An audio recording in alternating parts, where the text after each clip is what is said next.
Hello, this is Jason Laughlin, and I am covering chapters 9 and 10 of Make Your Job a Calling. It's boundary conditions and challenges of a calling. So here we go. Chapter 9 deals with perils and pitfalls with Josh and his trumpet. Says that the fuel that feeds a person's passion for work can at the same time be poison to other life roles. This when a true calling drifts into job idolization and workaholism. Apologize for all the writing on this one. It says that there's 4 categories. Job are the 2 first categories with low career types and high career types. And then there's calling, seeking a calling with low career types and high career types. It's all about your ambitions, I guess.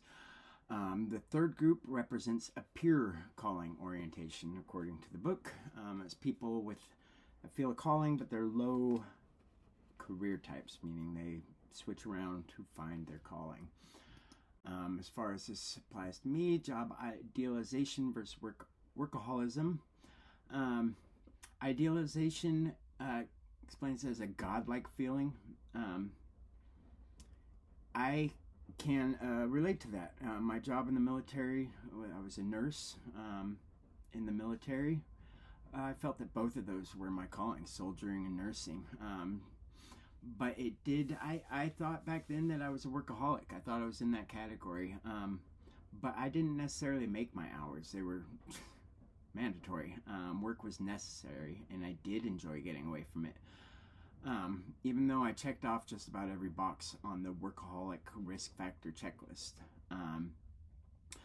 Idealization, I actually have a tattoo on my leg where it's written up and down, and it's 2 words within each other, kind of, and it's deified and forsaken. I would say that deified and forsaken puts me right in that job idealization category. I felt like a god, kind of, and that's sad to say, but I mean, I had the power of life and death in my hands as a soldier and a nurse. I could take a life just as easier than I could give a life.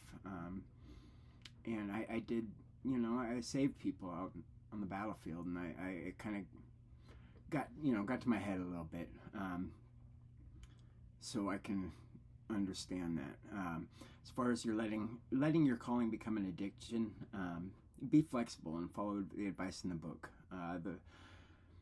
The rest of the chapter talks about people doing horrible things in relation to their religious calling, and I just choose not to comment on that.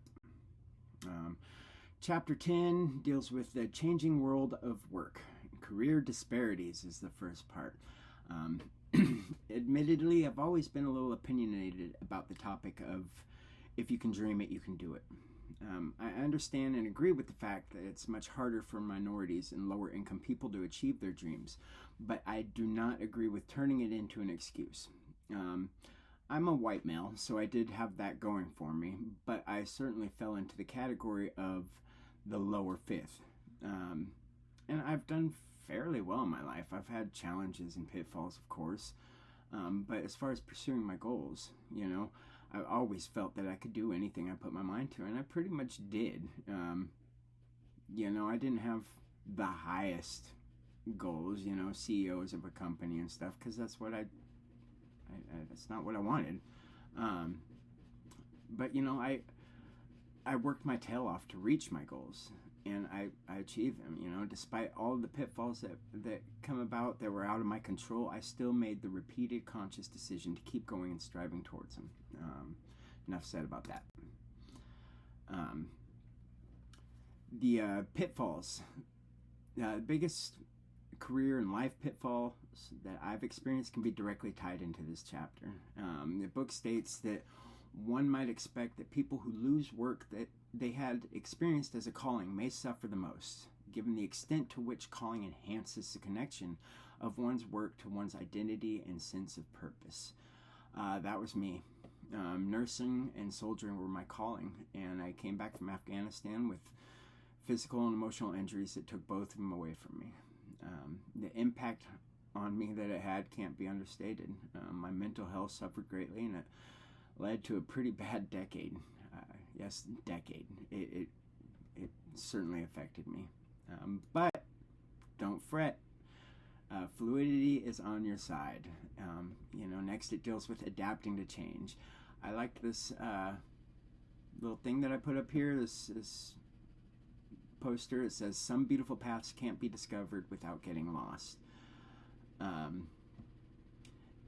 This happened to me. I told you about how hard it was losing my callings, and now, just exploring a little bit with photography, videography, writing. I found new callings, and I wish I'd known that a dozen years ago.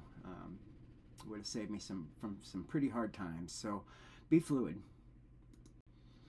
Next, it deals with the generation gap. I love this topic. It deals mostly with baby boomer versus Gen Y, and how the workplace has changed from them.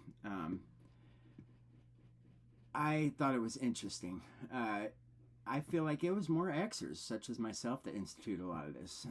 I began noticing as a teenager in the 90s that the long-term employees were losing out when applying for jobs, when changing jobs, when stuff happens.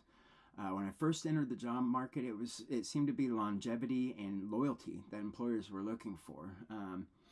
But what I started noticing into the late 90s and early 2000s was that employers began valuing experience across different companies. The more workplaces you had on your resume, the better it seemed to look. All the experiences that you could bring from all these different places. And it also shows that you're looking out for yourself. You're not just a drone. You have a mind, and it makes happier members of a team. And so I kind of go with the boomer idea, but I really like kind of some of the areas in which we're headed. And that's it. That's the end. I hope y'all have a great week.